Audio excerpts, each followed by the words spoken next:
কুরবানির ঈদ মুমিনের সবচেয়ে আনন্দের দিনগুলোর একটি। কিন্তু জানেন কি, এই আনন্দের সময়েই কিছু পরিবারে শুরু হয় অদ্ভুত সমস্যা।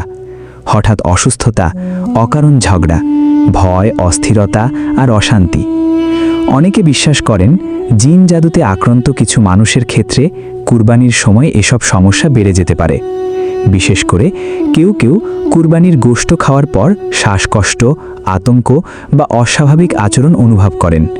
তাই এই সময় বেশি বেশি দোয়া, কুরআন তেলাওয়াত এবং রুকিয়া আমল করার পরামর্শ দেন অভিজ্ঞ আলেমরা। আরেকটি গুরুত্বপূর্ণ বিষয়, কুরবানির হাড্ডি নিয়ে অসতর্ক হওয়া উচিত নয়।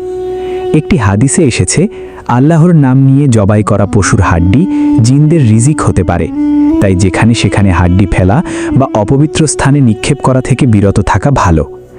বাংলাদেশ সহ অনেক জায়গায় কিছু মানুষ কুসংস্কার ও জাদুর কাজে পশুর হাড্ডি ব্যবহার করার চেষ্টা করে বলেও শোনা যায়। তাই কুরবানির পর পরিষ্কার পরিচ্ছন্নতা ও সতর্কতা খুব জরুরি।